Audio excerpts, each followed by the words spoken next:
మంచిర్యాల జిల్లాలో మాజీ ప్రధాని స్వర్గీయ రాజీవ్ గాంధీ జయంతి వేడుకలను అత్యంత వైభవంగా నిర్వహించారు. బుధవారం జిల్లాలోని లక్షెట్టిపేట మున్సిపాలిటీ పరిధిలోని R&B అతిథి గృహం ఆవరణలో జరిగిన రాజీవ్ గాంధీ జయంతి వేడుకలకు కాంగ్రెస్ పార్టీ నాయకులు, కార్యకర్తలు పెద్ద సంఖ్యలో హాజరయ్యారు. రాజీవ్ గాంధీ చిత్రపటానికి పూలమాలలు వేసి నివాళులర్పించారు. దేశానికి ఆయన చేసిన సేవలను కొనియాడారు.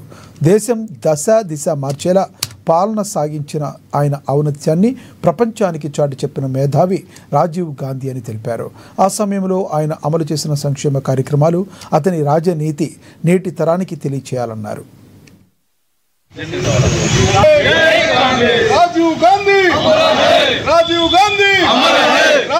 ఈనాడు లక్షెట్టిపేట మున్సిపాలిటీ మరియు మండల కాంగ్రెస్ పార్టీ నాయకుల ఆధ్వర్యంలో స్వర్గీయ శ్రీ భారతరత్న మాజీ ప్రధానమంత్రి రాజీవ్ గాంధీ గారి జయంతి వేడుకలు జరుపుకోవడం జరిగింది.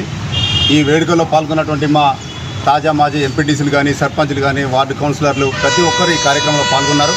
ఎంతో సంతోషిస్తున్నాం. ఏంటంటే ఇలా భారతదేశానికి వన్నె తెచ్చినటువంటి స్వర్గీయ రాజీవ్ గాంధీ గారు చిన్న వయసులో ప్రధానమంత్రి పదవిని చేపట్టి ఇలా భారతదేశాన్ని ఒక వన్నె తెచ్చే విధంగా ప్రణాళికలు రూపొందిస్తూ ఆనాడు టెక్నాలజీ వ్యవస్థను తీసుకువచ్చి మన భారతదేశానికి పరిచయం చేసినటువంటి మహానేత. అలాంటి నేత రాజీవ్ గాంధీ గారు ఈరోజు మన ముందు లేకపోవడం దురదృష్టకరం.